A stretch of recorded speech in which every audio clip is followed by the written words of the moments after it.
కీర్తన భాగంలో నుండి 144 కీర్తన 15వ వచనము చదివి వాక్యం ధ్యానం చేసుకుందాం. ఇట్టి స్థితి గలవారు ధన్యులు, యెహోవా తమకు దేవుడు కాగల జనులు ధన్యులు. గమనించండి, చాలా ఈ వచనం నేర్చుకోవడానికి, జ్ఞాపకం పెట్టుకోవడానికి ప్రయత్నించాల్సింది మనం పెద్దదేం కాదు.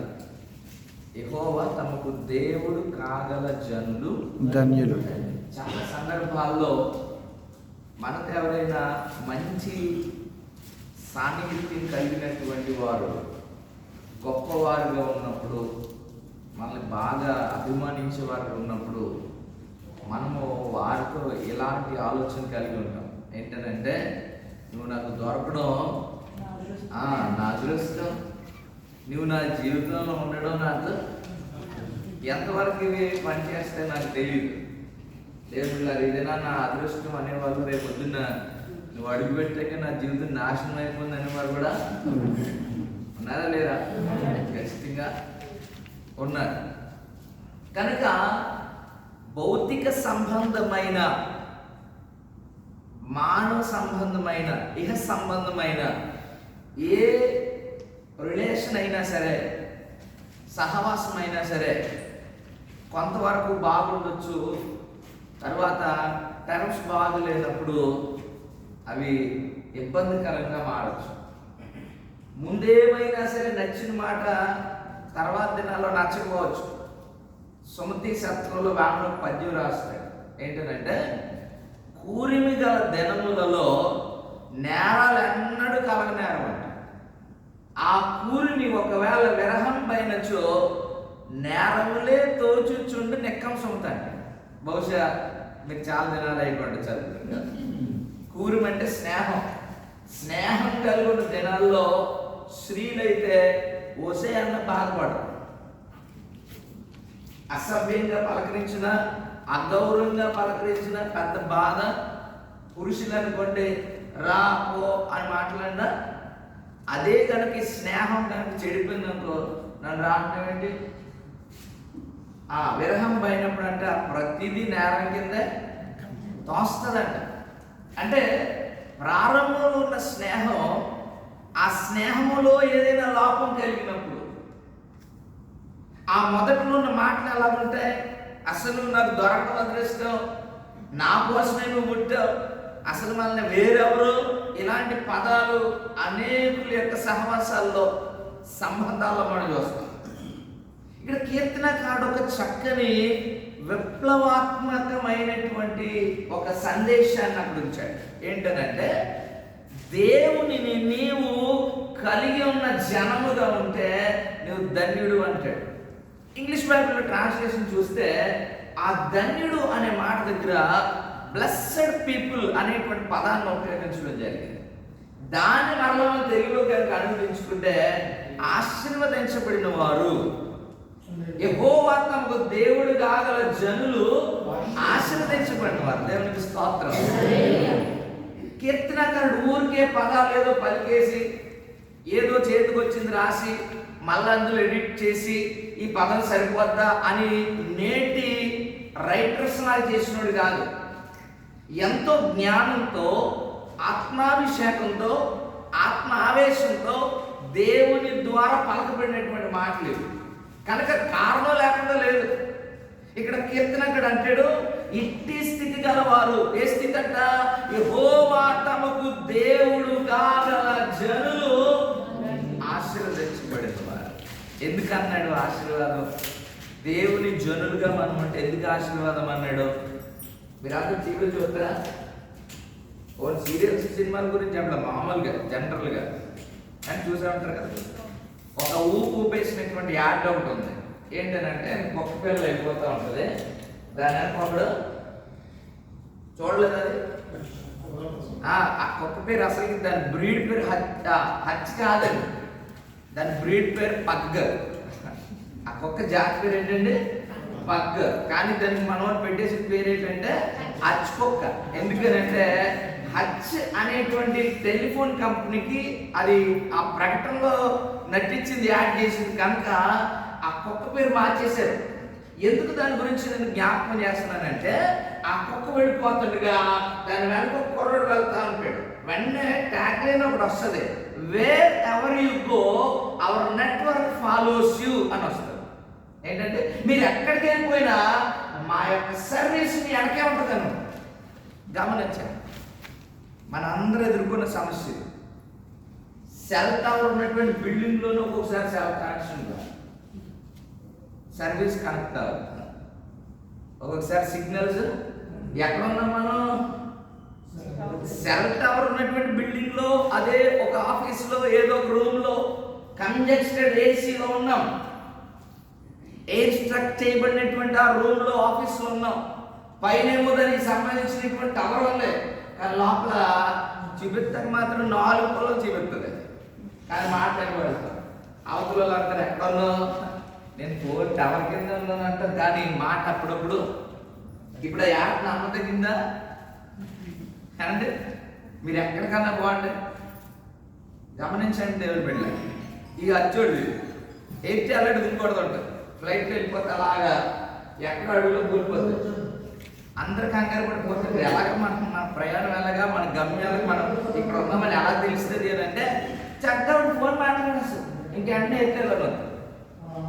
నేను చాలా ప్రాంతాలు, అటవీ ప్రాంతాలు పరిచయం తిరిగినప్పుడు ఒక డెడ్ లైన్ ఉంటుందండి. మేము చెప్తాం ఇంకా అక్కడ దాటమంటే మాకు సంబంధాలు, మానవ సంబంధాలు తగ్గిపోతాయి కనుక ఏదైనా మాతో కమ్యూనికేట్ చేయాలి అని అంటే, మీకు రాజమండ్రి ఆ మారేడుమిల్లి దేవుడు పరిసర ప్రాంతాలు ఉంటే ఇది మాటలు చక్కగా అర్థమవుతుంది. రామచోడవరం దాటామా ఇంక మానవ సంబంధాలు తగ్గిపోయినట్టు, ఇంక టెలికమ్యూనికేషన్ ఉండదు. అండ్ మనం ఒక చిల్డ్రన్ రిట్రీట్ పెట్టాం. ఆ రిట్రీట్లో మేము క్యారీ చేయడం మర్చిపోయిన డ్రింక్స్ మాతో కొరని తీసుకెళ్తాను పంపించి అక్కడ లోకల్గా బండి ఇచ్చి వెళ్తే ఆ డ్రింక్కి వెళ్ళాడు. ఎంత తిరాడు అంత తిరాడు, ఆ కమ్యూనికేట్ చేయడానికి లేదు. పోనీ ఎవరినైనా పంపుతామంటే ఈడెక్కడ మిస్ అయిపోతాడో తెలియదు. సుమారు 1.5 తర్వాత వచ్చారు మొత్తానికి క్షేమంగా. ఎందుకు సందర్భాన్ని జ్ఞాపకం చేస్తున్నానంటే, ప్రతి సర్వీస్కి, ప్రతి సహవాసానికి దెర్ ఈజ్ ఎ లిమిట్, ఒక పరిధి ఉంది. దేవునికి ఆ పరిధి లేదు. అందుకని కీర్తనకారుడు ఏమంటాడంటే, యెహోవా తమకు దేవుడు కాగల జనులు ధన్యులు. చూడండి, ఇప్పుడు ఇక్కడ ఉన్న వారు చాలా మంది కుటుంబాలకు దూరం ఉన్నారు. దేవుని కృపను బట్టి కొంతమంది కుటుంబాలతో ఉన్నారు. ఇప్పుడు ఏదైనా కమ్యూనికేట్ చేయాల్సినటువంటి పరిస్థితి, సందర్భం ఎదురైతే మనం ఎలాగ సాధ్యం, కొన్ని కుదరవు. కానీ దేవుడు తలకు కాదంటే దేవునికి స్తోత్రం చెప్తాను. చక్కని మాట అండి, యెహోవా తమకు దేవుడు కాగల జనులు ధన్యులు. 1-2 పేజీలు అని తిప్పితే 139వ కీర్తన 10వ వచనాన్ని ఒకసారి జ్ఞాపకం చేసుకుందాం. నీ కుడి చేయి నన్ను పట్టుకొనును. కీర్తనకారుడు అన్నాడు చూడండి, చాలా చక్కని మాటలు. అక్కడను నీ చేయి నన్ను పట్టుకొని, నీ కుడి చేయి నన్ను పట్టుకొని నన్ను నడిపిస్తున్నాడు. ఎందుకు ఇంత గొప్ప ఆధిక్యత, ఎందుకు మనము ధన్యులు అని ప్రకటించబడింది అని అంటే, ఎక్కడో నిన్ను నన్ను పట్టుకుని నడిపిస్తుందని చెప్తాడు. మీరు కొంచెం ప్రత్యేకంగా కనుక ఆలోచన చేయగలిగితే ఆ పై వచనాలు, ఆ కొంచెం పై వచ్చిన 139వ కీర్తన కొంచెం పై వచనాలు అనగా 7వ వచనం కనుక చూస్తే, నీ ఆత్మ నుండి నేను ఎక్కడికి పోదును, నీ సన్నిధి నుండి నేను ఎక్కడికి పారిపోతాను, నేను ఆకాశములకెక్కినను అక్కడ ఉన్నావు, పాతాళము దిగినను అక్కడ ఉన్నావు, సముద్ర దిగంతములలో నివసించినను. దేవునికి మహిమ కలుగునుగా. అంటే దేవుని బిడ్డలారా, రీసెంట్ గా మాకు తెలిసిన వెహికల్ చిన్న డాష్ తగిలితే నేను వెంటనే తెలిసిన ఆయన కదా అని అడిగితే ఆయన నన్ను ప్రశ్న వేశాడు, ఏ స్పాట్ లో జరిగిందని.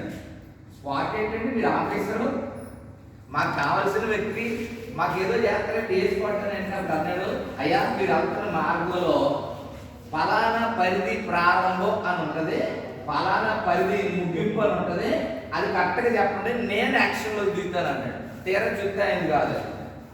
మన చేతిలో మంచి ఆఫీసర్ ఉన్నాడు, ఏమైనా చేయగలిగినటువంటి సత్తా కలిగిన వాడు ఉన్నాడు, కానీ ఆయన పరిధి కాదంట.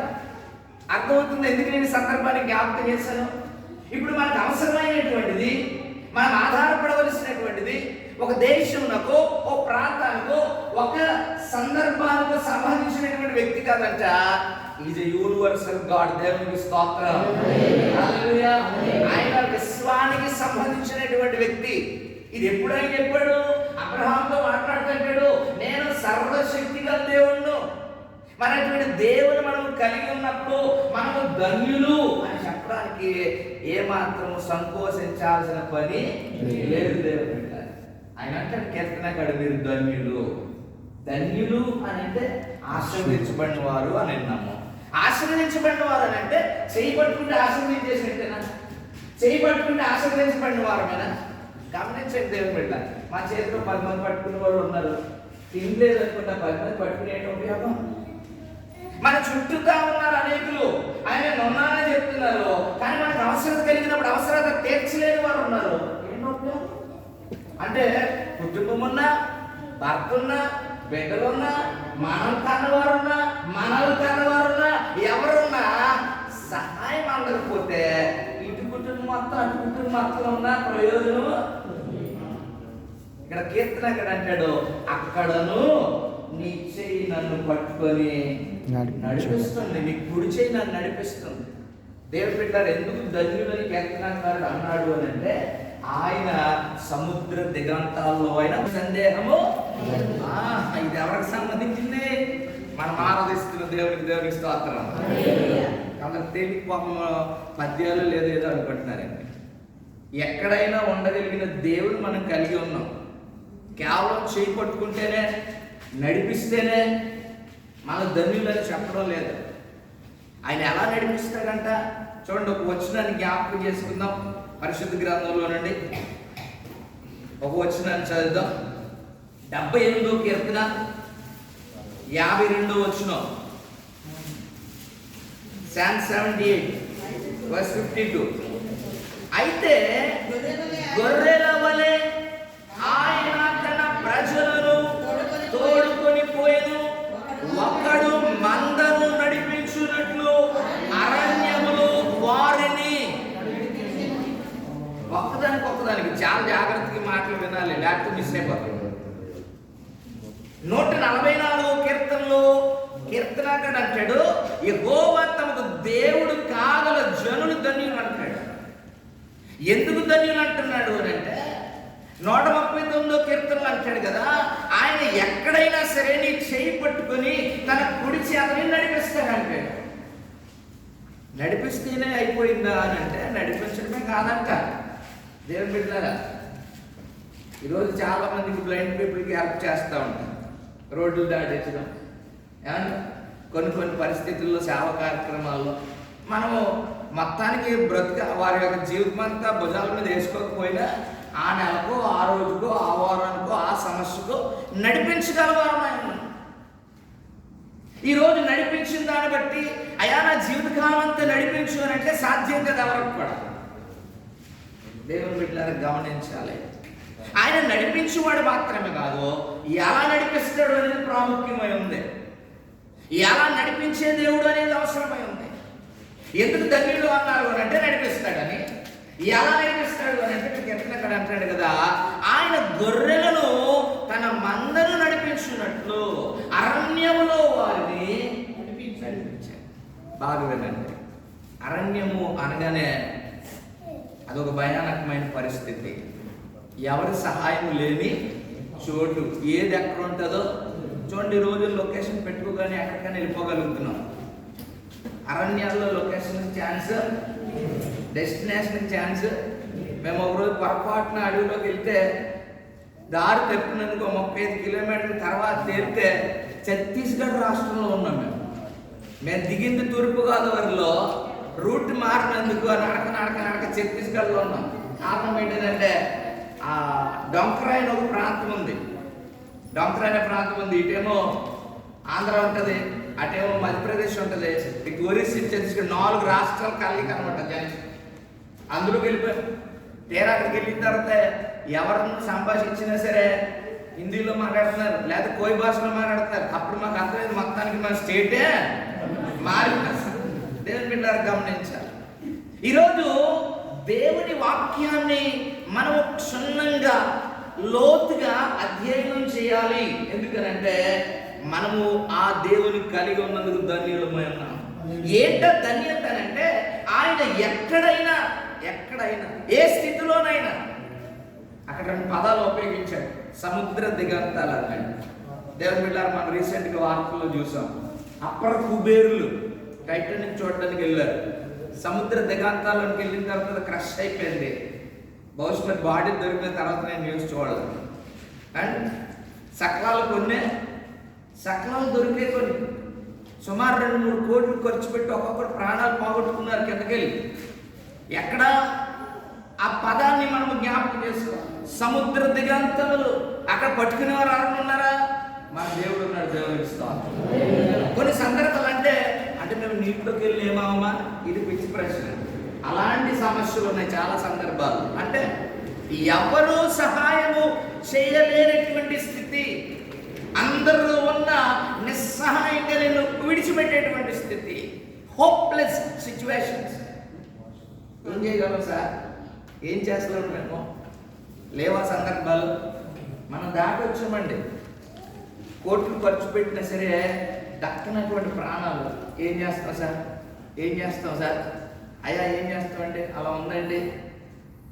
సముద్ర దిగంతములలో చేయి పట్టుకునే దేవుడు, ఆకాశమునికి ఎక్కిన అక్కడ కూడా సహాయము చేయలేరు అనేటువంటి దేవుడు ఈ రాత్రి అంటున్నాడు, తన మందను నడిపించున్నట్లుగా అరణ్యములో ఆయన వారిని నడిపించాడు. మందని ఎలా నడిపించాలి?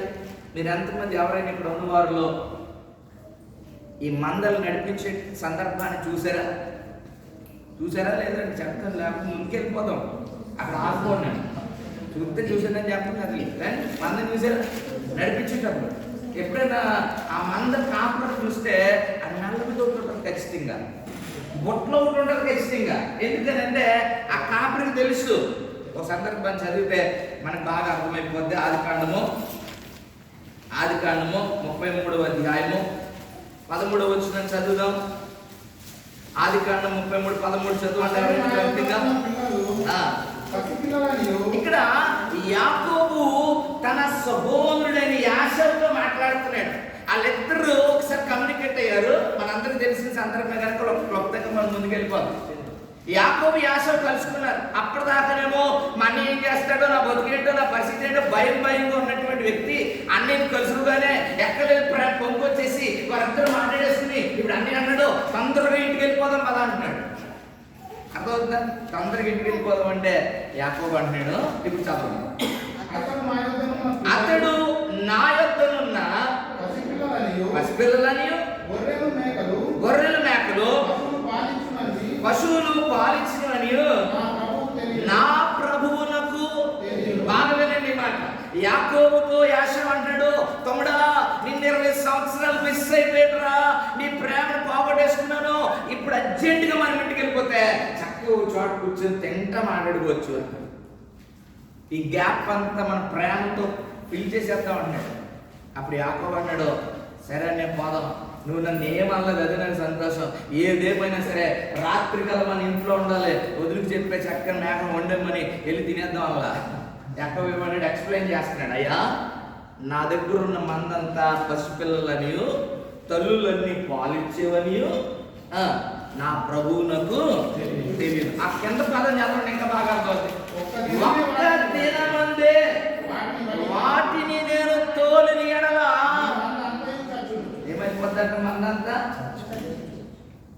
ఏమైపోద్దంట?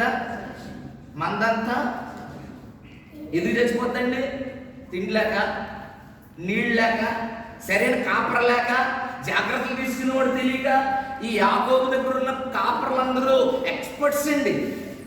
ఏ సమయానికి ఏది వెళ్తుందో, ఏ సమయానికి ఏది చూరు కడతాదో, ఎలాంటి పిల్లలు కడతాదో, ఎలాంటి బలమైన మంది ఉందో, ఎక్కడ వాటిని మేపాలో, ఏ ఆహారం పెట్టాలో, ఏ నీళ్లు ఇవ్వాలో, ఎలాంటి జాగ్రత్తలు తీసుకోవాలో, ఏ వాతావరణానికి ఎలా ఉంచాలో అన్ని ఎరిగినటువంటి కాపర్లు. ఆయన యాకోబు అంటున్నాడు, ఒక్క మంది కనుక నేను తోలాను వాటన్నిటినీ మందంతా చచ్చిపోతుంది. ఎందుకు ఇదంతా నేను చదివిస్తున్నాను అంటే, అక్కడ దేవుడు అన్నాడు తన ప్రజలంట మందవలె నడిపిస్తాడు. దేవునికి స్తోత్రం. హల్లెలూయా. మందవలె నడిపించడం కారణం ఏంటో తెలుసా? నాకు ఎంత నడిస్తే నాకు అలుపు రాదో, మీకు ఎంత నడిస్తే మీకు క్షేమమో, మీకు ఎంత నడిస్తే మీకు దేవునో, మీరు ఎంతకాలం నడవగలరో ఆయన ఎరిగి ఉన్న దేవుడు. అంతకు మించి ఒక అడుగు కూడా అన్నీ కలిసిపోయాడు కదా, మా ప్రేమ వచ్చింది కదా, మనది కూడా ఏముందిలే తర్వాత చూద్దాం అని తోలుకి వెళ్ళిపోవాడు కాదంట. దేవునికి స్తోత్రం. హల్లెలూయా. యాకోబు ఎంత మంది కోసం ఆలోచిస్తున్నాడు అని నువ్వు నన్ను కలిసిపోయి చాలా సంతోషం, కానీ నా ప్రభు ఇది గమనించాలి. ఏంటది అని అంటే, నా మందులో చాలా పసిపిల్లలు ఉన్నాయి. ఈరోజు నేను కూర్చున్న వారిలో వాక్యానుసారముగా ఆత్మానుసారముగా ఆలోచన చేస్తే పసిపిల్లలు ఉన్నాయి. ఇక్కడ కఠినంగా మాట్లాడడానికి లేదు. సేవకుడికి ఎంత ఇంట్రెస్ట్గా తెలుసండి. ఒక మాట చెప్తే ఒకరికి నచ్చదు, ఒకరికి తెగ నచ్చేద్ది. ఇప్పుడు నచ్చేది కదా, ఇంకో మాట వేసారా, నచ్చలేదని ఆపారా, వీళ్ళిద్దరు తర్వాత చూడాలి. ఇంక ఇప్పుడు టెక్నాలజీ పెరిగింది కాబట్టి ఏమో వాయిస్ మెసేజ్ పాడుతున్నారు అంతే. ఎక్కడ వాళ్ళ పర్సనల్గా కాదు, సెపరేట్ అండి. మీరు ఎప్పుడు మెసేజ్ పెడుతున్నారా? మరి లేదు, ఈయన ఉర్దూ మాట్లాడుతున్నాడు నాకేం తెలియదు అన్నది చూడకండి. ఎక్కడ పాడేస్తారా మెసేజ్? ఏ గ్రూప్లో? చర్చ్ గ్రూప్లో. దీనిని బట్టి ఇంకో సహోదరి ఏమైనా బలహీనపరచబడుతుందా, లేకపోతే సేవకుల మీద మళ్ళీ నెగిటివ్ తోటి వస్తుందా, లేకపోతే సంఘానికి ఏమైనా నష్టమా, లేకపోతే ఆశీర్వాదమా, ఇవన్నీ అనవసరం. ముందైతే మనం ఏమనుకున్నది మనం ప్రజెంట్ చేసేయాలి. ఏమంటే ఎవరన్నా ప్రజెంట్ చూసినా తిట్టుకోకండి, ఇది మీకు క్షేమమే చెప్తున్నా. దేవుని బిడ్డలారా, యాకోబు అనే దేవుడు అనే తప్పించుకునేవాడు కాదంట.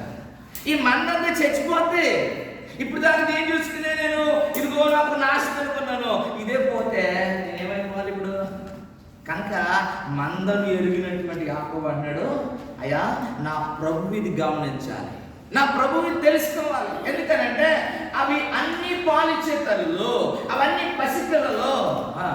ఈ రోజున దేవుని బిడ్డల సంఘ బిడ్డలలో బాలింతలు ఉంటారు. అంటే వాళ్ళు చాలా సెన్సిటివ్ మైండ్. అమ్మా లేడు వచ్చలే అన్నారు అనుకోండి, ఇంకా ఈ రాత్రి అంతా అంటే అన్నాడు నలుగురు ముందు పచ్చికుండే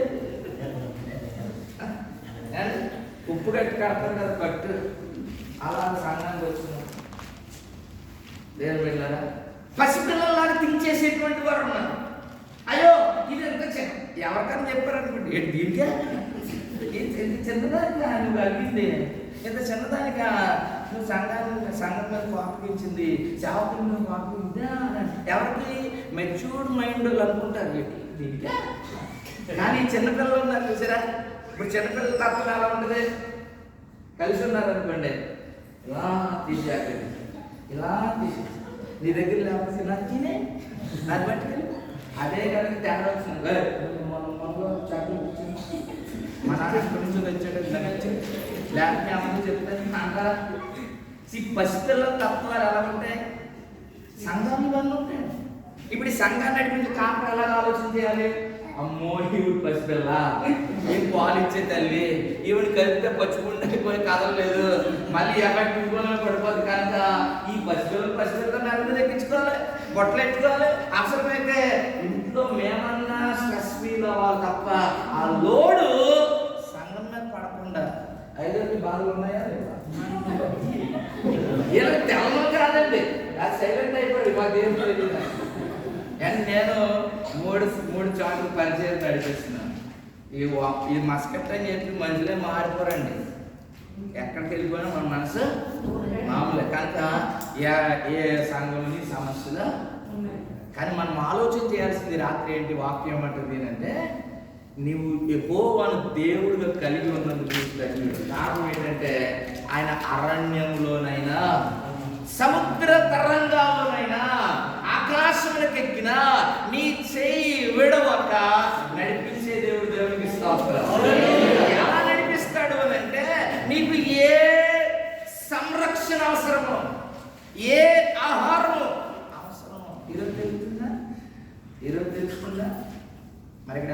తెలియదు కానీ మేమున్న ప్రాంతాల్లో మరీ బేడ అంటే వేరేగా అనుకోకండి, వేరే ఏం కాదు. పూర్వకాలం ఇప్పుడు మీకు మీ అమ్మమ్మ గారో లేక మీ అమ్మగారో గుర్తు రావాలి ఖచ్చితంగా. పూర్వకాలం అమ్మ నల్ల పొత్తున అన్నారు అనుకోండి, వెంటనే ఆవిడ ఏదో చెక్క చెప్పి సింపుల్గా చేసేవారు, అవునా? ఇప్పుడు ఏం చెప్తారు? మనసేం బాగోదన్నా ఈ కరోనా టైం ఏదో ట్యాబ్లెట్ వచ్చేసారు, డోలు 6 మనసు బాగాలంటే డోలు 6 వేసామన్నారన్న. సంరక్షణ లేదు. మీకు అర్థమైందా ఎందుకు మాట్లాడుతున్నారు? సంరక్షణ లేదు. మన ఒకరోజు చనిపోయాడు మా ప్రాంతంలో, 10th క్లాస్ చదివాడు అంతే. అరే పోనీ ఏ ప్రమాదం కాదు, ఏ బాధ కాదు, ఏంటి అని నాకు మనసు నాక ఆ ట్రీట్ చేసిన డాక్టర్ని కలిసి మాట్లాడితే ఆ జంక్ ఫుడ్ వల్ల చచ్చిపోయాడు అన్నారు. చాలా బాధపడిపోయాను.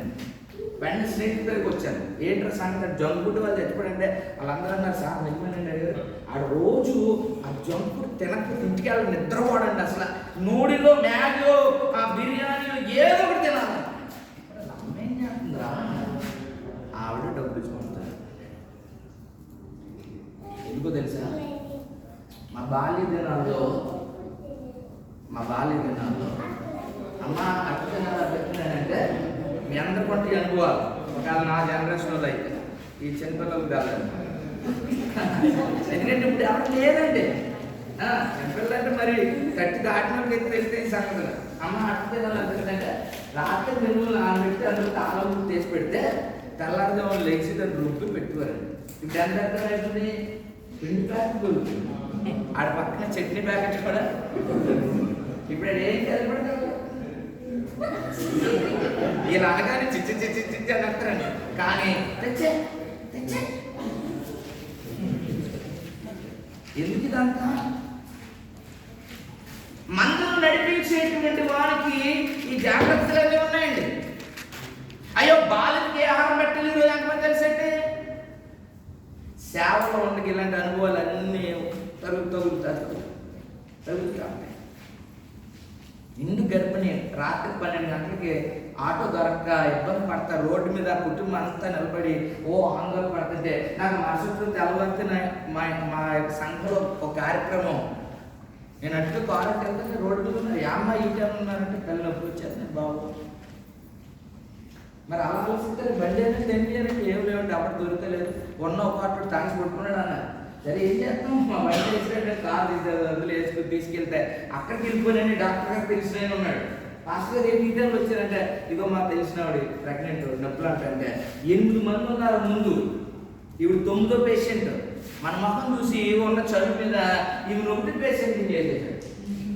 బాగా ఉన్నాడు. 1వ పేషెంట్ చేసి సర్జరీకి అన్నీ రెడీ చేస్తారు, లోపల సర్జరీ చేసి దగ్గర తీసుకెళ్తాను ఆపరేషన్ చేస్తాను అనుకోకుండా ఈ అమ్మాయి దగ్గరికి వచ్చి అటెండ్ నర్స్ అడిగిందండి, ఏందమ్మా ఒప్పేస్తున్నానండి, ఇంటికి చూస్తే గ్యాస్ పెయిన్ అండి, తెలుగు రావా, ఆపరేషన్ చేయను.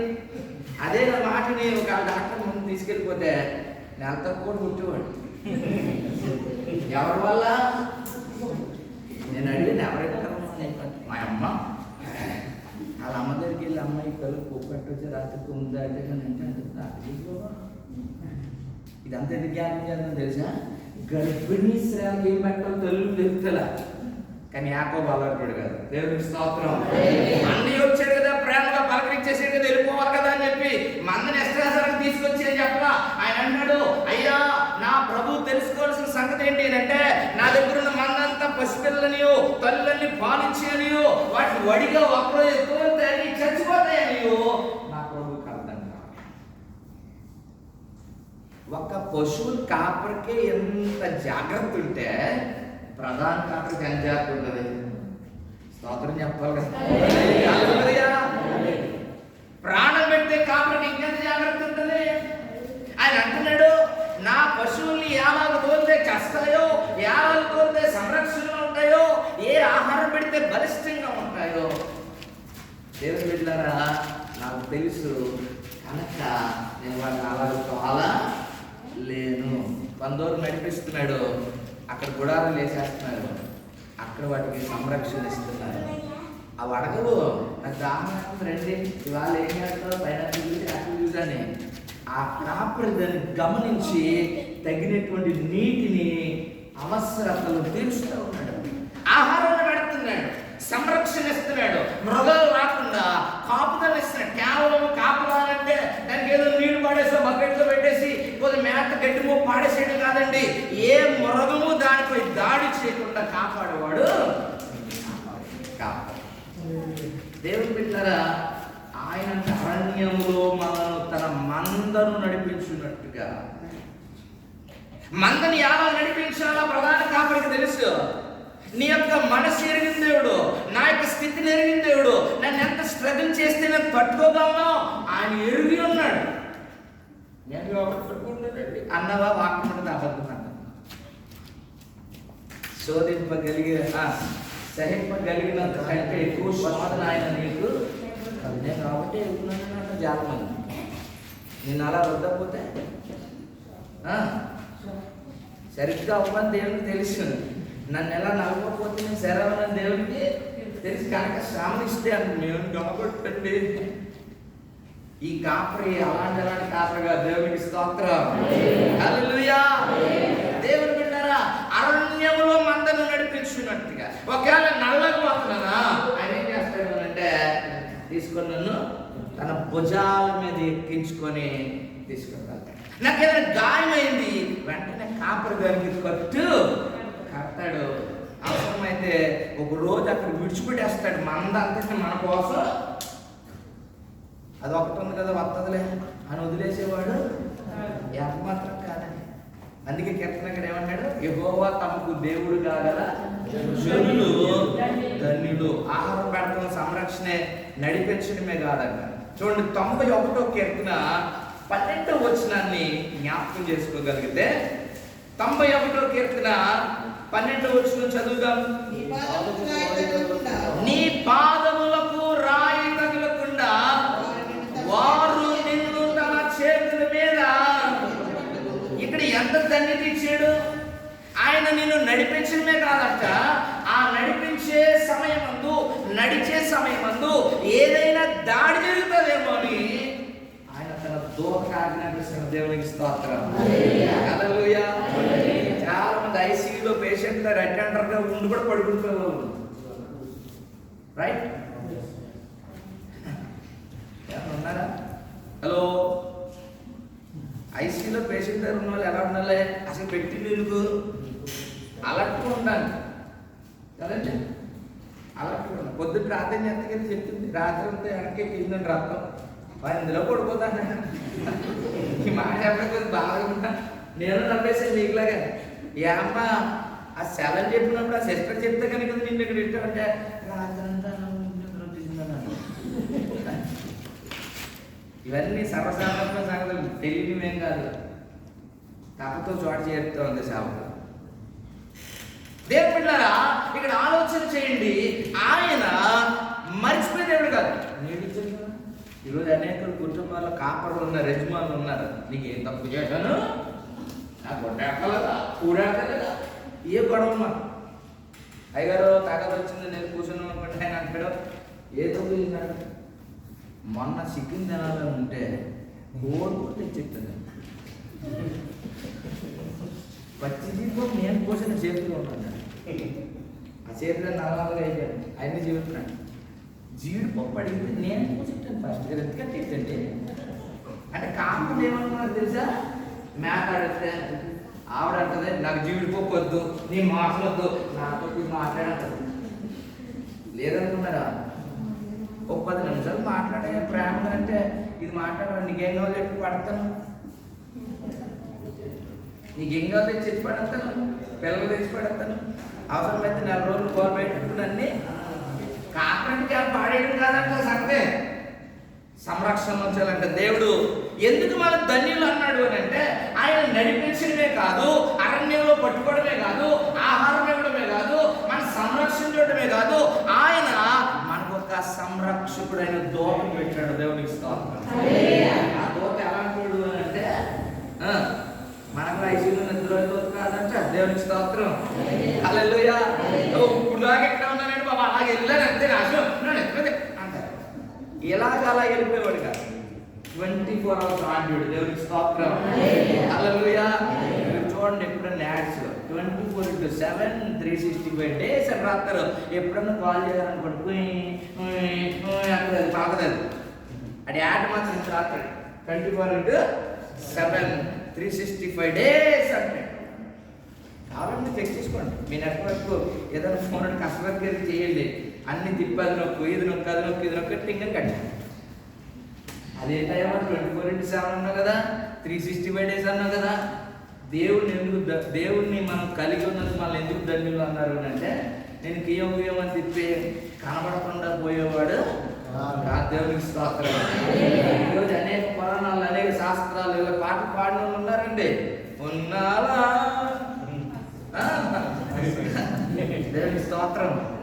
ఎందుకు ఉన్నామని అడిగారు. అడ్రస్ లేక, పలక్క, బయట అనుకోకండి. పరిశుద్ధ గ్రంథంలో ఉన్నారు. ఏ లేక కూర్చున్నాడు అంట. రే అది దేవుడు అన్నాడు. గట్టిగా ధ్యానం చేస్తున్నాడేమో, నిద్రపోతున్నాడని మీరే లేపలేమో. అబ్బా ఆ మాట ఎన్నుకోదానికి అక్కడ పౌరస్ వచ్చాక అప్పటిదాకా లేదు కత్తులు శస్త్రాలు తెచ్చుకుని కోసుకోవడం మొదలెట్టారంట. కనీసం రక్తం కారితే జాలి పడతాడేమో అని. సాయంకాల సమయం దాకా ఉలుకు పలుకు లేదంట. బయలు చాలాసేపు చేసిన చాలా తగ్గిపోతున్నా ఆపండి. సాయంకాల సమయంలో బలి పెట్టుకుని బాగు చేసి చుట్టూ కందకం తవ్వించి నీళ్లు కొమ్మరించి ఆ నీళ్లు పొర్లి పొంగుతుండగా ప్రార్థన చేస్తుంటే, హోవా నీవే దేవుడు అయి ఉన్నావు, నీవు నా మాట వింటావు, ఈ ప్రజలు తెలుసుకున్నాడు, కార్యం చేయని అక్కడ ప్రార్థించుచుండగా. దేవునికి స్తోత్రం. ప్రార్థన అయిపోయింది కాదంట. ప్రార్థించు ఉండగా ఆకాశం నుండి అగ్ని దిగి ఆ దాన బలి పీఠమును, కట్టెలను, ఆ పైన ఉన్నటువంటి నేలను ఆరిపోజేసెను. ఎంత గొప్ప దేవుడు అండి. ఆలస్యం చేసేవాడు, నిన్ను విడిచిపెట్టే దేవుడు బిడ్డలారా ఎంత గొప్ప ధన్యత ఇస్తాడు అని అంటే, ప్రపంచమే కుదేలైపోయిన పరిస్థితుల్లో కూడా మన ఎదుటోరికి పెట్టేలా ఉంచాడు. దేవునికి స్తోత్రం. మన గృహాల్లోకి గ్రాసం బయటికి వెళ్ళింది, అవునా కాదండి. పక్కన వారికి చెయ్యి చాపి డాక్టర్తో మనం కనపరిచే స్థితిలో దేవుడు. ఎందుకు అంటే మనం ఆయన దేవునిగా కలిగి ఉన్నాము. ఆయన మనం నడిపించేవాడుగా ఉన్నాడు. దేవునికి స్తోత్రం. హల్లెలూయా.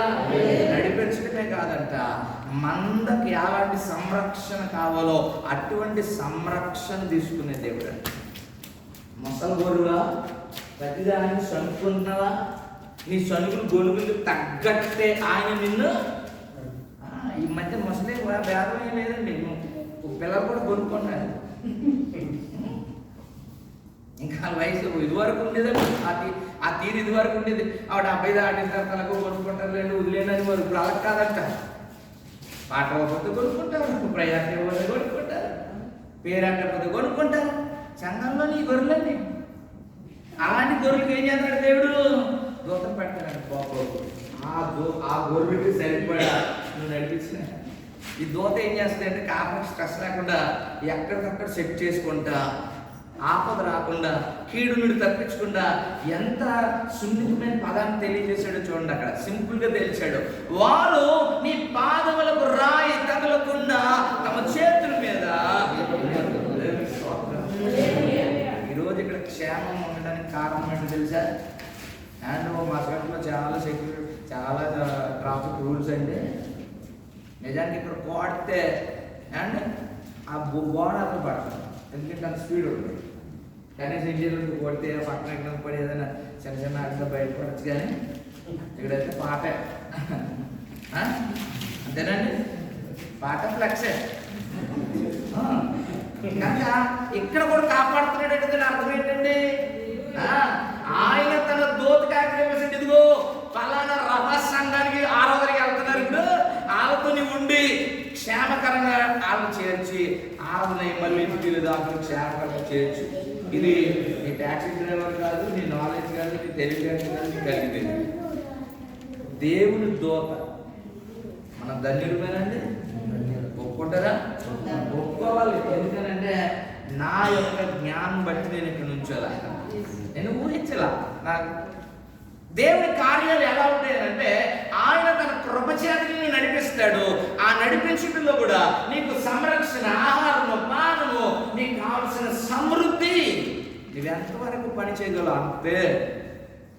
దేవుని ఈరోజు ఎంత ఒత్తిడి మీద ఉంటే నువ్వు సేఫో అంత ఒత్తిడి పండుగ అది మించి పడిందా, దోత ఏం చేద్దంటే చాలు వెళ్ళి నా కొమ్మటి దేవుడు ఆజ్ఞాపించాడు. ఆజ్ఞాపించబడిన దూత, అపాయింట్ చేయబడిన దూత నీతో నాతో ఉంది కాబట్టే మనం ఈ రాత్రి క్షేమంగా ఎంత సమాధానంగా ఆరాధించగలుగుతాం. రెండవదిగా చూసాం మనము, దూతకు ఆజ్ఞాపిస్తాడు. మూడో సందర్భాన్ని మనం చూద్దాం. 2 తిమోతికి రాసిన పత్రిక 4వ అధ్యాయం 18వ వచనం చదువుదాం. తిమోతికి రాసిన 2వ పత్రిక 4వ అధ్యాయం 18వ వచనం.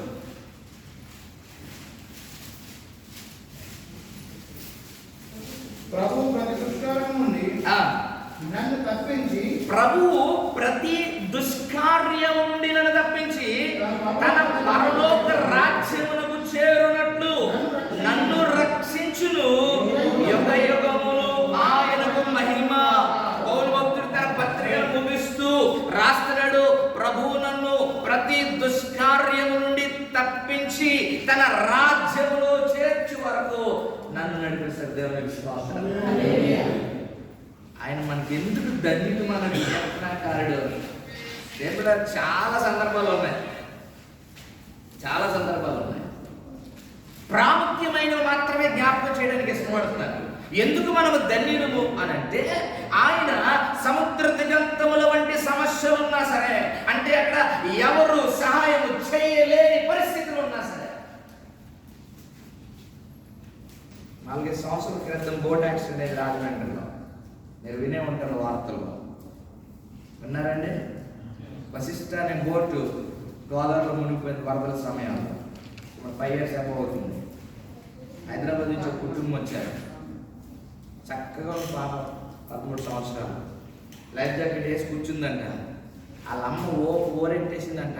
అమ్మ మేడ నొక్కేస్తుంది, ఒక్క బిడ్డ గీరు కొట్టదు, గుచ్చుకుంటుంది. పిల్ల జాకెట్ తీసి దాపదలేదు. ఆ తీసిన ఒక్క 2-3 నిమిషాల్లో బోట్ కూలిపోయింది, మునిగిపోయింది. కళ్ళ ముందే పెట్టి కొట్టుకెళ్ళిపోతుంది. చుట్టూ భయానకమైన పరిస్థితులు, ఎవరు సహాయం చేసేవాళ్ళు లేరు. విచారకరమైన సంగతి ఏంటి అంటే, భర్తను బిడ్డను కోల్పోయింది, ఆమె బ్రతికింది. నా ముందే నా బిడ్డ కొట్టుకెళ్ళిపోతుంది, నేను చేయలేనండి, నిస్సహాయమైన వ్యర్థమైన తల్లి నన్ను గుండ్లు బాధకు నేర్చింది. దేవుని పిల్లలు, మాకు మేము వ్యక్తిగతంగా కూడా శరీరం దొరుకుతుందేమని చాలా రకాల ప్రయత్నాలు చేసింది. ఎందుకంటే తల్లి ఏడుపు చూసి మా సొంత ఖర్చులు పెట్టుకుని ఆ శరీరాన్ని అయినా ఆవిడకి ఇవ్వాలి అని ప్రయత్నం చేసాం. ఎందుకంటే బోట్ మురిగిన ప్రాంతంలో 160 అడుగుల లోతు. ఆ బోట్ తీయడానికి సుమారు 2 నెలలు పట్టింది. దేవుని పిల్ల, వాక్యం అంటుంది, సముద్ర అగాధములో ఆకాశానికి ఎక్కిన భయానకమైన పరిస్థితులు, ఎవరు సహాయం చేయలేనటువంటి దారుణమైన స్థితి నీవు ఎదుర్కొన్న అక్కడ కూడా నా చేతుల్ని పట్టుకుంటుంది. దేవుని స్తోత్రం. హల్లెలూయా.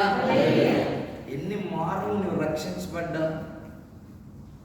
మన నిండైన కృతజ్ఞత ప్రార్థన చేయాలి అంటే, అయ్యగా పొలవని ప్రార్థన చేసి ప్రార్థన మిమ్మల్ని ప్రెజర్ చేయవసరంలా. ఆరాధనలు వచ్చి మీ మీద ఒత్తిడి తేనవసరంలా. లేకపోతే మ్యూజిక్ లో మిమ్మల్ని డీప్ గా తీసుకెళ్ళిపోయి ఓ పొలాన్ని మాట్లాడాల్సిన అవసరంలా. నీవు ఎన్నిసార్లు రక్షించబడ్డా, నేను ఎన్నిసార్లు రక్షించబడ్డానో ఒక్క నిమిషం కనుక ధ్యానించి ఆలోచన చేస్తే అది అర్థమైతే చాలు. ప్రభువుని కృతజ్ఞతాపూర్వకంగా స్తుతిస్తాం. ఈ పని ఎందుకు చేయలేకపోతున్నారండి? ఎక్కడికైనా వెళ్తున్నాం అనుకోండి, ఎక్కడ కొనుక్కున్నాను, డబ్బులు ఉన్నాయి, రాడుకున్నాను, ఏదో చూస్తున్నారు, దేవుడు దూత వచ్చిందని సంగతి మర్చిపోతున్నాయి. కానీ వాక్యం అంటుంది రాత్రి జాగ్రత్తగా వినగలిగితే, ఆయన తన కుడి చేతిని పట్టుకుంటాడు. ఎలా పట్టుకుంటాడు అంటే, ఆ కుడి చేతి పట్టుకుని నడిపిస్తాడు. ఎలా నడిపిస్తాడు అని అంటే, ఒకడు తన మందను నడిపించినట్టుగా దానికి ఎంత సామర్థ్యం ఉందో దాని ప్రకారమే నడిపిస్తాడు. అంత మాత్రమే కాదు, నడిపించడము, భోజనం పెట్టడం, నీళ్ళు కాదంట, నీ కొత్త సంరక్షకుడైన దూతను ఆజ్ఞాపించాడు. ఒక దూత ఎంత బలం కలది చూడండి. మిద్యానీయులు, 50 దినాలు మిద్యానీయులు శత్రుత్వం కలిగి యుద్ధానికి వచ్చిన సందర్భాల్లో ఒక సందర్భం రాయబడుతుంది. ఒక రాత్రి దూత మిద్యాను దొండ్లోకి వెళ్ళి తెల్లారేసరికి 180,000 మందిని మొత్తిందంట. ఒక దూత ఎంతమందిని? 180,000 మందిని. అంటే అంత శక్తి సామర్థ్యం కలిగిన ఆ దూతనే. ఈరోజు జెడ్ క్యాడర్ సెక్యూరిటీ అంటారు మన మినిస్టర్స్కి అండ్ పిఎంసీ సిఎంసీ పెట్టుకుంటారు కదా. 180,000 మంది ఒకేసారి దొండ వచ్చిందని ఏం చేస్తారంటారు? ఇందులో పెద్ద ఆలోచించాల్సిన సంగతి లేదు. జెడ్ క్యాడర్ సెక్యూరిటీస్ కూడా ఎగిరిపోయిన సందర్భాలు చాలా. రాజీవ్ గాంధీ తెచ్చుకున్నప్పుడు ఏమైందండి? రెడ్ ఫోర్డ్ అనే షూ కంపెనీని చూసి ఈ కాల్ ఆగిందే అని తెచ్చిపెట్టారు. ఇంకో షూ దొరకలా, కాల్ దొరకలా. చుట్టూ రక్షణ లేదా? అప్పట్లో ఆయనకు ఉన్నటువంటి భద్రత వల్ల సామాన్యమైన సంగతి కాదండి. కానీ ఒక స్త్రీ వెళ్ళి అయ్యా నమస్కారం లేవేసింది. దూత ఏం చేస్తుందో తెలుసా?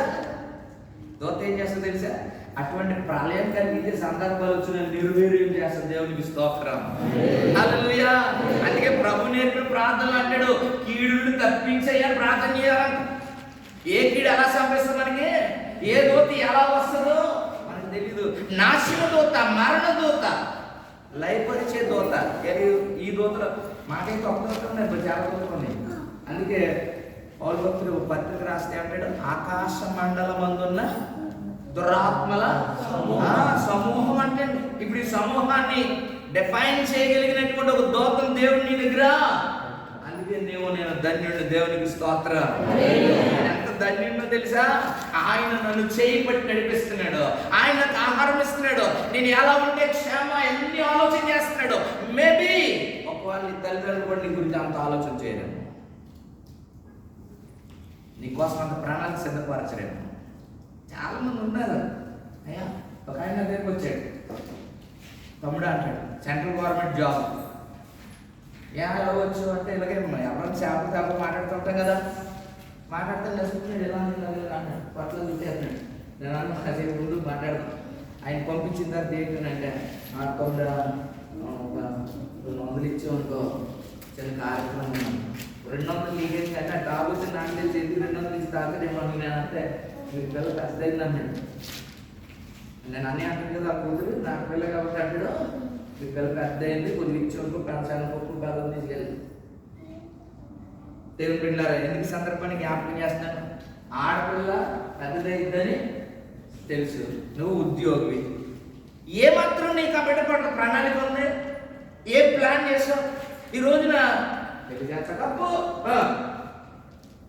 ఏదైనా అంటే సింపుల్గా చెప్తారు, మా కోడలు అక్కడ ఉంది, అక్కడ మా సొంతలో మాకు ఉన్నారని దండిపాలు అంటే ఎక్కడ ఉందో ఇందులో ఎవరు పంపించేస్తుంది, గడేస్తాం అండ్ మన దిల్లు తాగలేస్తుంది.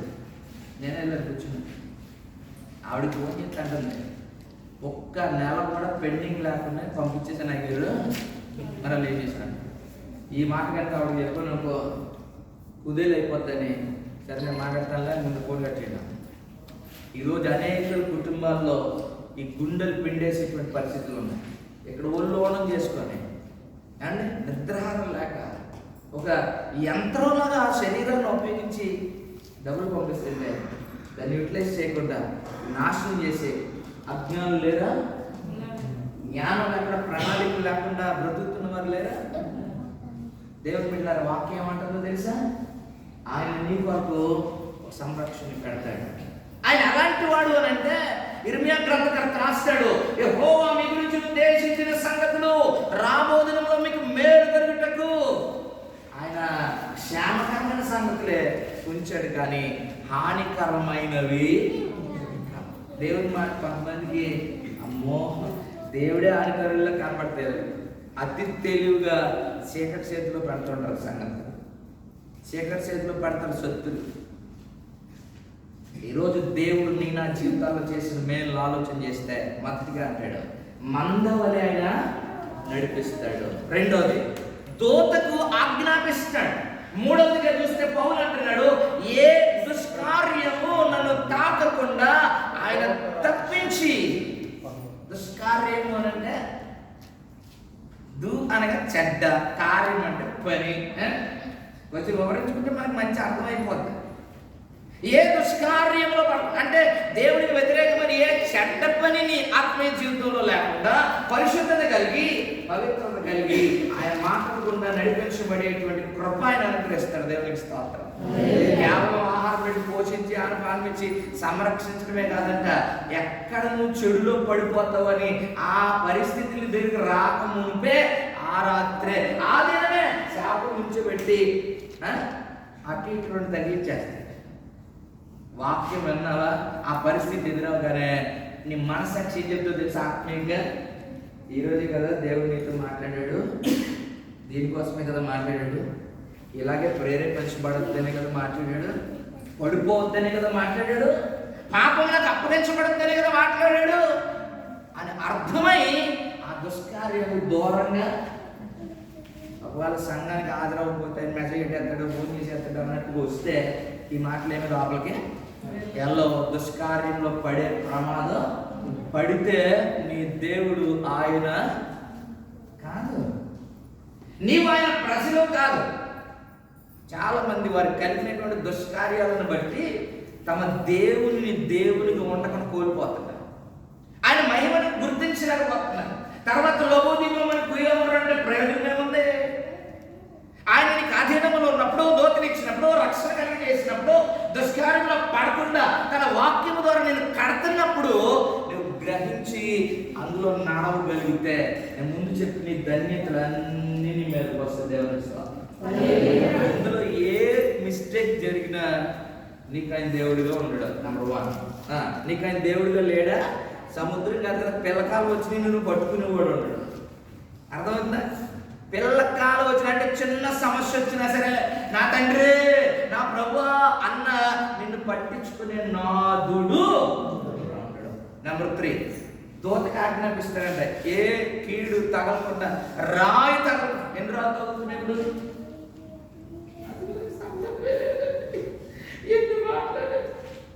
ఇది ఒక రాయి తెలుసా మీకు?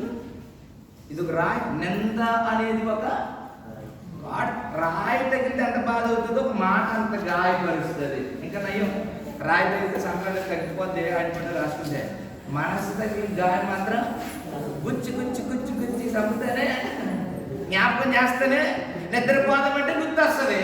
అన్నం తిందామంటే ప్రశాంతంగా గడపాలనుకున్నప్పుడే గుర్తొచ్చి నెత్తులో కొట్టుకుని తిండి తిప్పులు మానేసి అనారోగ్యం వల్ల చచ్చిపోయిన చాలా మంది ఆర్గాన్స్ పాడైపోయి. దేవుని బిడ్డ ఏ నిజంగా వచ్చింది తెగులు కాదు. తెలుసా మీకు? నిజంగా వచ్చిందా? తెగులు కాదు. ఎందుకు వచ్చిందా? మనకు నియమం ఉంది కదా, ఈ టైంకి తినాలి, ఈ టైం పడుకోవాలి, 8 గంటలు నిద్రపోవాలి, 8 గంటలు పని చేయాలి, 8 గంటలు విశ్రాంతి. ఎంత నియమం ఉంది? నీళ్ళు ఇవ్వాలి, ఎంత ప్రోటీన్ ఇవ్వాలి, అండ్ ఏమి సరిగ్గా ఇన్బ్యాలెన్స్డ్ అయిపోవాలి. ఫుడ్లో ఇన్బ్యాలెన్స్, నిద్రలో ఇన్బ్యాలెన్స్. ఈ ఆలోచన వచ్చిందా అయిపోయినట్టే సంగతే. దానియలు గ్రంథంలో మీరు చదవండి. రాజు దర్శనం కలిగిన గోడ మీద రాస్తుందంట, ఆయన చూడగానే రాజు కీళ్ళు గడగడగడ కొట్టుకున్నాయంట. ఎవరైనా రాజు ఒక సందర్భంలో కలవరపరచగానే అతని నడుము కీళ్ళు వసిలి గడగడగడగడ కొట్టుకున్నాయి. కలవరం అంత ప్రమాదం. ఇప్పుడు ఎవరికి చెప్పుకోలేకపోవచ్చు. ఒకవేళ ఈరోజు అనేకులు వారికి ఉన్న కలవరాలను బట్టి నెమ్మది లేకుండా, నిద్ర లేకుండా, ఇక్కడ పోనీ మామ గారిని బావ నువ్వు డిస్టర్బ్గా ఉన్నాడు, నీ మొక్క చూసినట్టు లేదు, రాజుగారిని ఏమైంది అడిగేదాన్ని పానమని చూసేటప్పుడు ఇదివరకు అన్నట్టు నీ మొక్కను ఇలా కలవరలుగా చూడలేదు. కారణం ఏంటి అని అవరపడని కూర్చోబెట్టి రోజు లేచేసి పడుకోమా నువ్వేమన్నది. నాకు సిస్టర్ చెప్పింది 104 ఫేవరెట్ ట్యాబ్లెట్స్ పని చేయించేస్తాను మనం. మేబీ ఐ డోంట్ నో, నాకు తెలియదు అది పరిస్థితిలో. కానీ చెప్పింది సహోదరి, అమ్మ ట్యాబ్లెట్ ఏంటంటే ఆ ట్యాబ్లెట్ బాగా ఇచ్చేదంట, నచ్చు ట్యాబ్లెట్.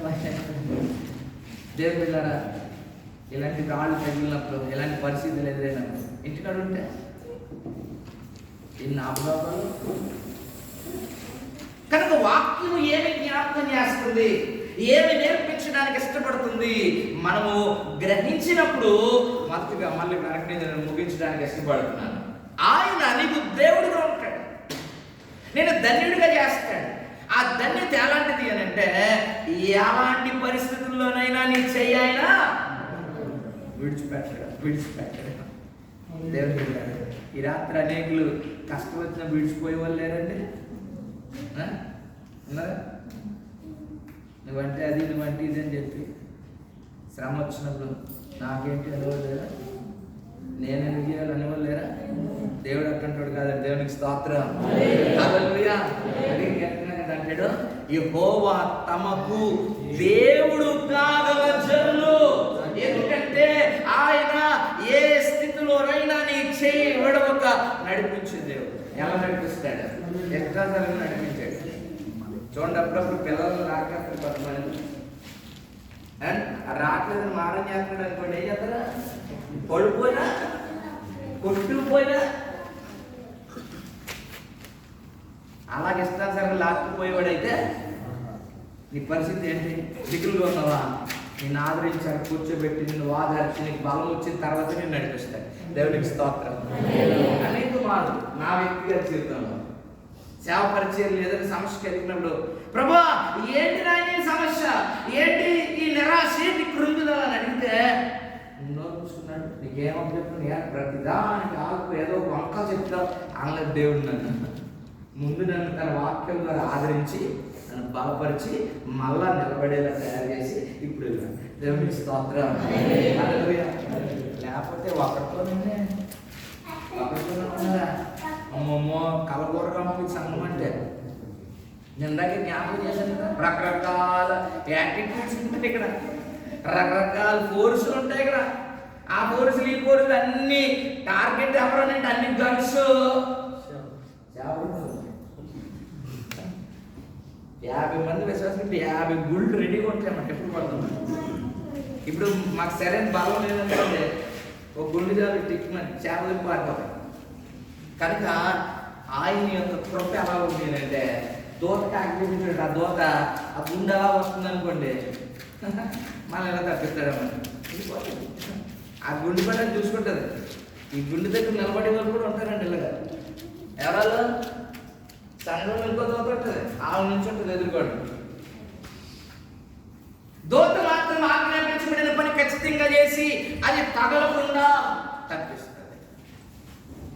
దేవుని బిడ్డ మూడవదిగా, ఏ దుష్కార్యంలో ఇక్కడే విశ్వాస జీవితం నాశనం అయిపోయింది, ఇక్కడే దేవునికి దూరం అయిపోయింది.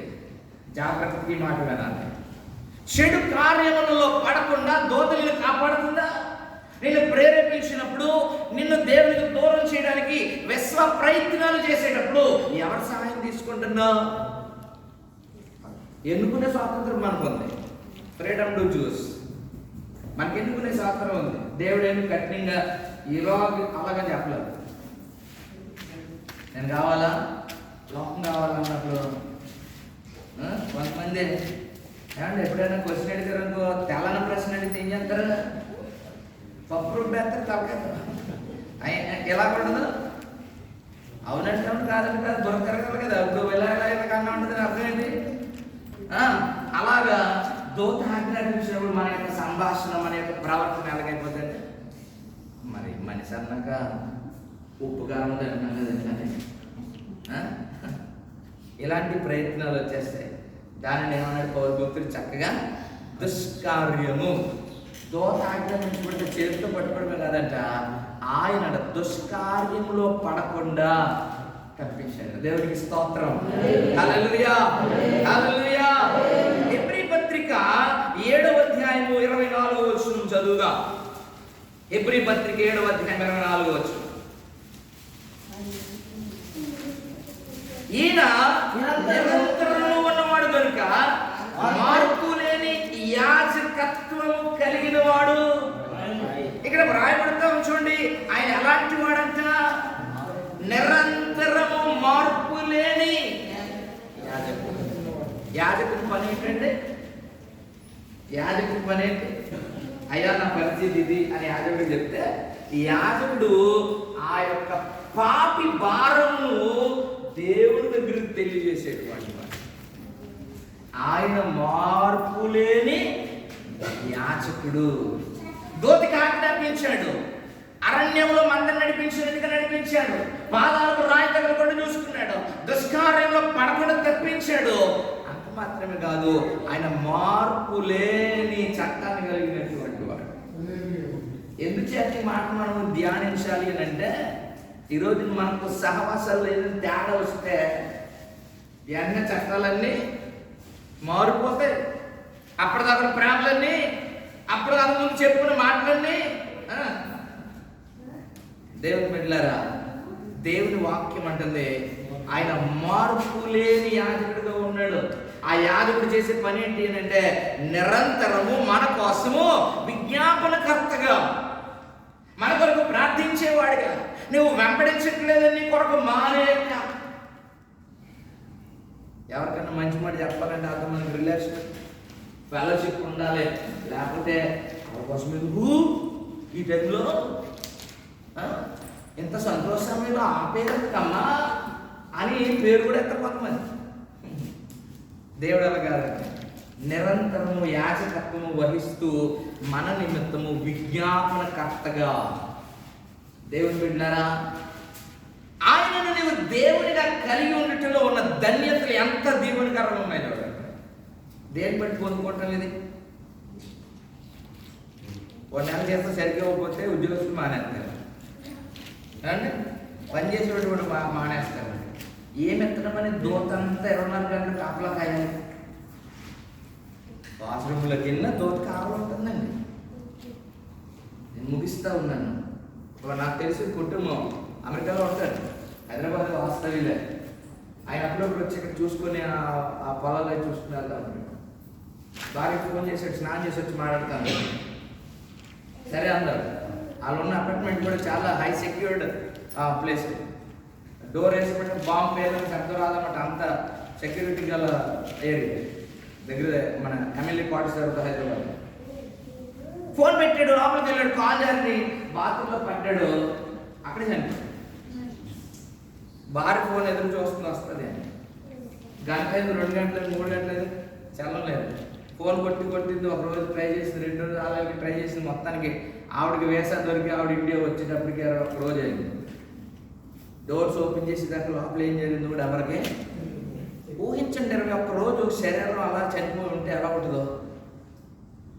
దేవుని బిడ్డలారా, అక్కడ దూత అవసరమా నీకు? ఎక్కడైనా దూత నేను ఇంట్లోనే ఉన్నాను కదా, లేదండి. నేను చాలా సెక్యూర్డ్ ప్లేస్, లేదండి. ఎక్కడ ఉన్నా నిన్ను కాపాడేవాడు. ఈ రాత్రి వాక్యం అంటుంది, నీవు దేవునిని, ఆయనను దేవునిగా కలిగి ఉండే ధన్యుడు. ఆ ధన్యతలో ఒకటి ఏంటి అని అంటే, నీ కొరకు నియమించబడిన దుష్కార్యంలో పడ్డానికి దూత ఉంటుందండి. బాగా వినాలి. దుష్కార్యంలో నీవు ఉన్నప్పుడు ఆ దూత నీ దగ్గర ఏమో వచ్చావు ఏమా అని అడిగేటప్పుడు దేవుడు, నువ్వేమో నేను వెంబడిస్తున్నావు అక్కడ పెట్టేవాడు పెట్టాలని తిరుగుతుంటే నేను అక్కడ నుండి అదే తర్వాత నాకెందుకంటే దూత. సరే చూద్దాం. దేవుడు ఆజ్ఞాపించినటువంటి దూత. ఈ రాత్రి నీవు కలిగిన ఆలోచనలు బట్టి సంరక్షణలో ఉండి పోషించబడి నడిపించబడతావు. దుష్కార్యంలో పడి దేవుని, ఆయన ఆత్మను, ఆయన అనుగ్రహించిన దూతను దూరం చేసుకుంటావు. ఎన్ని ధన్యతలు ఉన్నాయి, ఇంకా చాలా ఉన్నాయి. దేవుని బిడ్డలకు దేవుడు అనుగ్రహించినటువంటి స్వాస్థ్యాలు, ఆయన ఇచ్చినటువంటి కృపలు ఎంత విస్తారంగా ఉన్నాయి. వాటన్నిటిని చేజేతులారా పోగొట్టుకొనక ఆయనతో కలిసి నడిపించబడినప్పుడు మనం ఎవరూ లేకుండా రక్షణ ఇస్తాడు. ఒకవేళ ఏ దుష్కాలను పడవేసేటువంటి చీకటి ప్రయత్నించినా నీవు నడిచిన విధానం బట్టి నీ బిడ్డలకు రక్షణ కలగజేస్తాడు, నీ కుటుంబానికి రక్షణ కలగజేస్తాడు. నీవు కలిగిన సమస్తములకు ఆయన కంచె. కంచె గురించి చాలా మంది తెలదండి. యోగ గ్రంథం మొత్తం కొన్ని వచ్చినా చదవడం మీకు అర్థమైపోద్ది. సాతాను వచ్చంటుంది, నీవు అతనికి కలిగిన సమస్తములకు చుట్టూ కంచె వేసింది కదా. దేవుడు అన్నాడు, అయితే కంచెని ఎంత చూడాలి. ఒకడు వచ్చాడంట, అయ్యారు మన పని అయిపోయింది. మీరు చదవగలిగితే అక్కడ ఎలాంటి మాట్లాడో తెలుసా? అతడు ఇంకా మాట్లాడుచు ఉండగా మరొకడు వచ్చి తల్లి మన మీద పడి మన పశువులన్నింటినీ పట్టుకెళ్ళిపోయారు. అతడు ఇంకా మాట్లాడుచుండగా ఆకాశం అగ్ని దిగి వచ్చిందని ఒకడు. అతడు ఇంకా మాట్లాడుచుండగా నీ బిడ్డలు భోజన పానం చేయుచుండగా ఆ ఇంటి మీద గాలి కొడితే గోడలు కూలి నీ కుమార్తె చనిపోతారు. కంచి లేకపోతే పట్ట ఎగిరిపోయారు. శారీరక నష్టం వచ్చింది, మానసిక నష్టం వచ్చింది, ఆర్థిక నష్టం వచ్చింది, కుటుంబపరమైన అన్నింటిలో కొలాప్స్ అయిపోయాడు. కారణం ఏంటంటే ఆ కంచె తొలగించ. ఈరోజు దోచ చేసే పని ఏంటంటే నా చుట్టూ రక్షణ వాళ్ళు ఇస్తున్నాడు. మనం చేయాల్సింది ఏంటో తెలుసా? ప్రతి దినము దేవుడు పెట్టారు. ఎప్పుడంటే అందరికీ రకరకాలైన గోడలు వచ్చేసాయి. మొన్నప్పుడు పొద్దున్న చూస్తే గోడలు, సాయంత్రం గోడ కట్టేసి ఉంది. ఏంటంటే మొక్కలు తెచ్చి పెట్టేస్తున్నానంటే అండి, సిమెంట్ షీట్ తెచ్చి పెట్టేటంటే గోడ అయిపోయింది. ఎంత పెద్ద కాంపౌండ్. పూర్వ దినాల్లో మొలకంచు లేదా కొబ్బరాకులే కట్టేవారు. ఏ పుష్పం వచ్చినప్పుడు సార్ కొంచెం గేట్ తీస్తారా లోపలికి రావాలి కదా అండి, ఏ ఆవు వచ్చింది లోపలికి వచ్చేది, ఏ మేక వచ్చింది సార్ కొంచెం గేట్ తీసి లోపలికి రావాలని అడుగుతుందా? ఎక్కడ కాలం తెస్తుందా? దానికి అవసరమైంది ఏంటి అంటే చిన్న కంతం. దాని దొరికిందా ముందు తలెట్టి చక్కగా ఎలాగేలా కానీ లోపలికి వచ్చింది. బ్యూటిఫుల్ గార్డెన్ భలే పెంచుతారండి మొక్కలేదా? ఆయన రోజు మొక్కలు పెంచలేదు, నువ్వు సోపం అంటబోతుందా? దొరికినట్టు తినేయడానికి కదా. ఇప్పుడు చీకటి ఏదైనా నీ ఇంట్లోనికి వస్తే నువ్వు బాగున్నావా, ఎంత సంపాదించావు, ఏర్పాటు పెడుతున్నావు, వెంటనే ఇది చెప్పడానికి కాదంట, నాశనము చేయుటకు. ఇప్పుడు మనం ఏం చేయాలి? ప్రతిరోజు ఉదయం లేచి కంచెని సరి చేసుకుని ఎక్కడ కాకపడిందో అక్కడ ప్రభా ఇక్కడ ఖాళీ వచ్చింది నా కుమారుడిని బట్టి, అక్కడ ఖాళీ వచ్చింది నా కూతురుని బట్టి, ఇక్కడ నా ప్రియులను బట్టి, అక్కడ నా అత్తను బట్టి, అక్కడ నా కలిగిన ఆస్తిని బట్టి అది పూసే నీకు కనపడదు. ఈ ప్రార్థన ఏం చేస్తుందంటే ఖాళీలు అక్కడ పూడుస్తాయి. లోపలికి వచ్చే అవకాశం లేనప్పుడు ఎక్కడ పడతాడు? చీకటి రాకపోతే నష్టం ఎక్కడ వస్తుంది? నష్టం రాకపోతే దుఃఖం ఎక్కడ వస్తుంది? అందుకు అక్కడ చేస్తున్నాడు, యెహోవా తమకు దేవుడు కాగల జనులు అని కలిగి ఉందాం. ఈ దీవులన్నీ మన జీవితకాలం అంతయు మనకు మన కుటుంబానికి కలిగి ఉందాం. దేవాతి దేవుడు అంటే కృపను మనకు అనుగ్రహించును గాక. ఆమేన్. కళ్ళు ముందు చిన్న ప్రార్థన నాతో కలిసి ఏకీపించాల్సిందిగా ప్రార్థన మనం చేస్తా ఉన్నాను. ప్రార్థన చేద్దాం. నీకే వందనాలు, స్తోత్రాలు ప్రభువా. ఒక్కమారు స్వరమెత్తి హృదయమంతటితో దేవుని అడుగుదాం. ఈ రాత్రి నా చుట్టూ నీ ఉంచిన టెన్షన్ బట్టి వందనాలు. చీకటి దాన్ని తొలగించకుండా, దానిలోనికి ప్రవేశించకుండా నీ అగ్నిని ఉంచండి, నీ ప్రాకారం ఉంచండి. నీకు వందనాలు చెల్లిస్తున్నాం. ప్రతి ఒక్కరు అయ్యా మా బిడ్డలు మా చేతుల్లో లేరు, మా కుటుంబాలు మా చేతులు లేవు, కానీ మేము కలిగి ఉన్నాము, శక్తిని కలిగి ఉన్నాము, నీ దీవెన కలిగి ఉన్నాము. మాకు అనుగ్రహించినందుకు వందనాలు.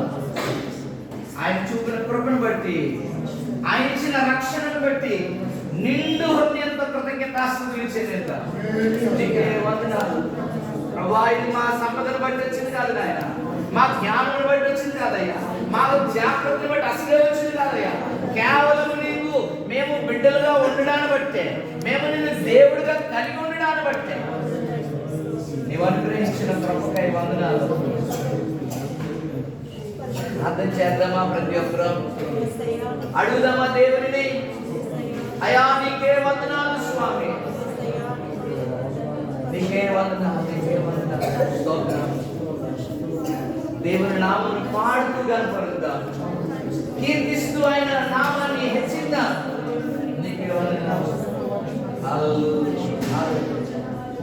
నీవే నాతో వస్తే దిగులు నాకుండదు.